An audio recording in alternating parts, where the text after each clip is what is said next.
Why does beauty move you? Why does a sunset or a song or a cathedral ceiling make your heart ache?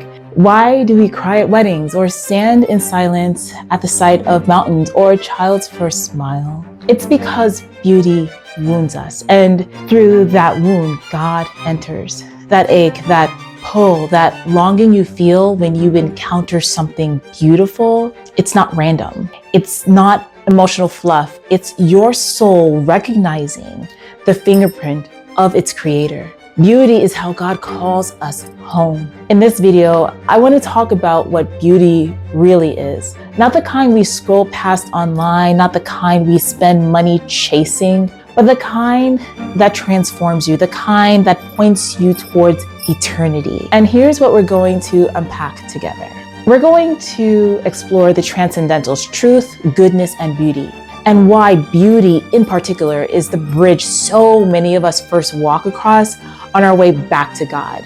We're going to talk about the concept of Bethany, that quiet home in scripture where Jesus rested and felt at ease, and how we can create that same sense of holiness and peace in our own homes and hearts. I'll also share what I learned on my recent retreat with Opus Dei at Mary Hill Place in New York City. 4 days of silence, prayer, and formation that completely reshaped how I see beauty, home, and holiness. And finally, we'll look at how you, whether you're a woman making a home, a man building a life, or anyone seeking to love and serve God, can become a living Bethany. How you can create spaces, both physical and spiritual, where Christ feels at home and where others encounter his love through you. Let's go ahead and get into it. I spent 4 days at Mary Hill Place, the U.S. headquarters of Opus Dei, on a silent retreat that changed everything for me. It wasn't a spa for the soul. It was silence, discipline, and deep reflection. Mass every day, confession, meditation before the Blessed Sacrament, 10 talks in total, and through them all, one theme emerged. Beauty is not optional. It's not decoration. It's the very language of God. And in the Catholic faith, we talk about the transcendentals, truth, goodness, and beauty. These are not separate categories, but 3 ways of encountering the same reality, God himself. Wherever truth is, God is. Wherever goodness is, God is. And wherever there is beauty, authentic, reverent beauty, God is revealing himself to the world. But we live in a culture that has lost that understanding. The world has twisted beauty into something hollow.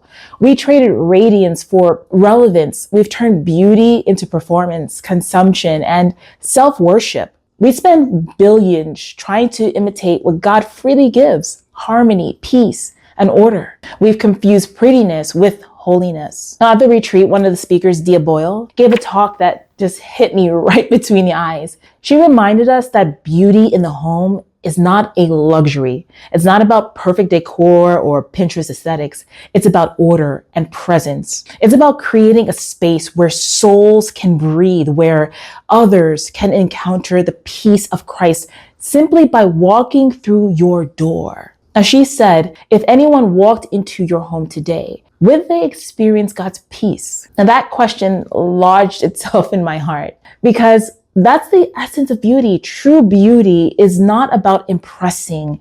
It's about revealing. It's about loving. It's about letting God's order and goodness shine through the way that we live. And that's where Bethany comes in. Now, Bethany in the Gospels is the home of Mary, Martha, and Lazarus, the home where Jesus himself felt most comfortable and welcome. It's where he went to rest, to be received, to be loved without pretense.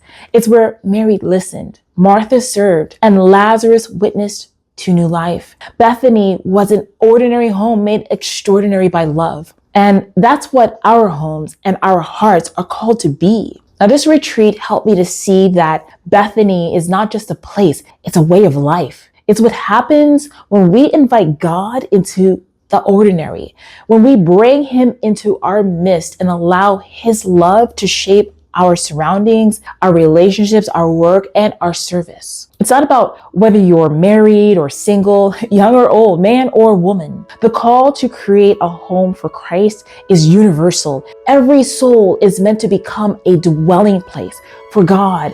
Every life can reflect the peace, order, and joy of Bethany. And that's what I want to inspire you to see today, that your desire for beauty, for peace, for love, and harmony is not vanity, it's divine. It's God's own longing echoing through you, calling you to create something beautiful with Him. When you sweep the floor with joy, when you set the table with care, when you show hospitality, when you listen with compassion, that's beauty incarnate. That's your personal Bethany coming alive. Because beauty isn't about perfection. It's about participation. To make something beautiful is to participate in God's own creative act. Beauty brings order out of chaos, light out of darkness, peace out of noise. That's what I learned at Mary Hill Place. That's what Opus Dei reminded me. Holiness is not somewhere else, it's here. It's in the home, it's in the heart, in the smallest acts of love offered to God. So now I want to ask you, what kind of beauty are you cultivating in your own life? Is it the kind that flatters the eye or the kind that nourishes the soul? If this conversation stirs something in you, make sure that you like this video, subscribe, and share it. Just go ahead and share it with someone who needs to rediscover beauty in their life. And tell me in the comments, what does beauty mean to you? Because this world is aching for truth and goodness, but it's starving for true godly beauty. And big B beauty, real, holy, God reflecting beauty will lead us home.